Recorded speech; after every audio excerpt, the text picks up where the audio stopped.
बाबा साहब के अपमान और सम्मान की लड़ाई अब 7वें आसमान पर नजर आ रही है। मुख्यमंत्री डॉक्टर मोहन यादव ने बाबा साहब को लेकर कांग्रेस को आईना दिखाया। मोहन यादव ने कहा कि बाबा साहब के नाम पर कांग्रेस अपना वोट बैंक चला रही है। संसद में धक्का मुक्की को लेकर डॉक्टर मोहन यादव ने राहुल गांधी पर भी निशाना साधा और कहा कि बाबा साहब को लेकर कांग्रेस को माफी मांगना चाहिए। कांग्रेस और कांग्रेस के अतीत के डॉक्टर भीमराव अंबेडकर भारत रत्न जी के प्रति जो उनका अपना प्रारंभिक काल से उनके समय से जो अंबेडकर जी के प्रति दुर्भाव था, उस दुर्भाव को लेकर के ही मैं विस्तार से बात करना चाहूँगा। हमारे लिए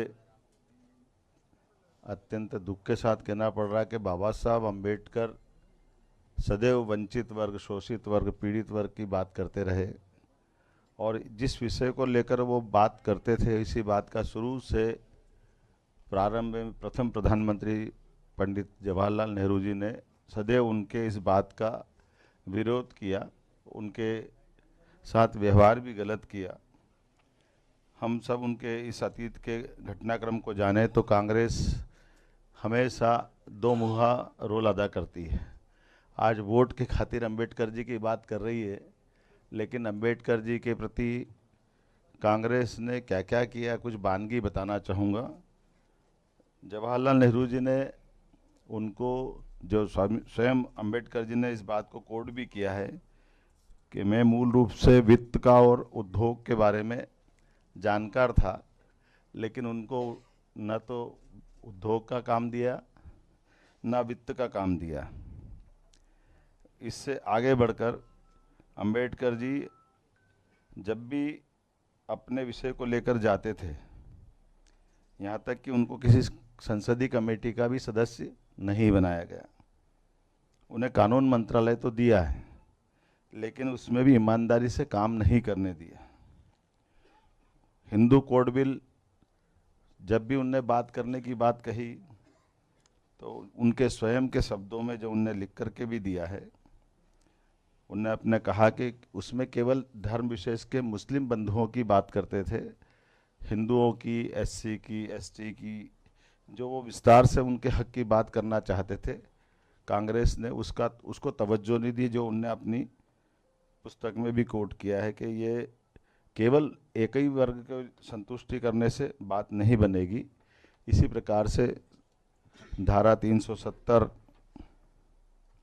पाकिस्तान का बनना, इन सारी बातों को बाबा साहब ने पसंद नहीं किया था, लेकिन हम सब जानते हैं कि ये किसकी इच्छा से हुआ है।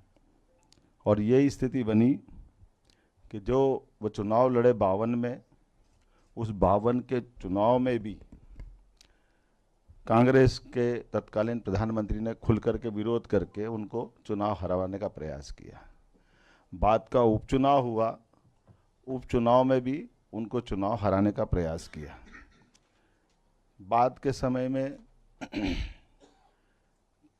काजोलकर जी उनके साथ चुनाव में लड़े थे। काजोलकर जी का कोई अलग से पहचान नहीं है, लेकिन काजोलकर जी को पद्म विभूषण भी दिया गया। एक ही बार चुनाव जीते, उनका कोई उल्लेखनीय योगदान नहीं है, लेकिन फिर भी ये कोट करने वाली बात है कि बाबा साहब का समूचे समाज के किए गए योगदान को अवॉइड करते हुए एक तरह से उनके बारे में, यहाँ तक कि जब उनका इस्तीफा मंजूर कर रहे थे तब उन्होंने तत्कालीन गवर्नर से कहा था कि इससे कोई फर्क नहीं पड़ेगा। ये एक ऐसी चीज़ है जिसके बारे में डॉक्टर BC राय को एक पत्र लिखा है, अंबेडकर जी के इस्तीफे से कोई फ़र्क पड़ने वाला नहीं है। अब ये हम सब समझ सकते हैं कि जिस प्रकार से कांग्रेस ने व्यवहार किया है, अब कांग्रेस किस मुंह से ये बात कर रही है, कांग्रेस को इसका जवाब देना चाहिए। कांग्रेस ने बात के क्रम में भी, हम सब जानते हैं, अंबेडकर जी के समय पे भी और अंबेडकर जी के बाद में भी उनके स्वयं के लिए, ये तो बड़ा घोर आश्चर्य की बात है, पंडित जवाहरलाल नेहरू जी ने अपने स्वयं रहते रहते खुद को भारत रत्न दिलवाया। बाद में इंदिरा गांधी जी आई, उन्होंने भी भारत रत्न अपना उनको मिला। उनके बेटे राजीव गांधी को भी भारत रत्न मिला। बात के क्रम आपको सबको मालूम ही है, वो तो 1991 की बात अगर याद करें, नरसिम्हा राव जी की सरकार नहीं होती तो सरदार वल्लभ भाई पटेल और अब्दुल कलाम आज़ाद, इनकी भी नेहरू जी से कम बनती थी। अगर ये होते तो कांग्रेस की सरकार होती या इनके अपने परिवार से कोई होता तो उनके भारत रत्न उस समय भी नहीं दिया जाता। अब यही तो सोचने वाली बात है कि माफ़ी मांगने के लिए कांग्रेस क्या कह रही है और माफ़ी किसको मांगना चाहिए। आपके अतीत के उस काल से जिनने बाबा साहब के लिए कितने कष्ट उठाए बाबा साहब ने, आप उनको अपने कदम कदम पर दुख देते रहिए। आपने जिनने संविधान की अनुपम देन हमको दी, उनको चुनाव जीतने नहीं दे रहे हो।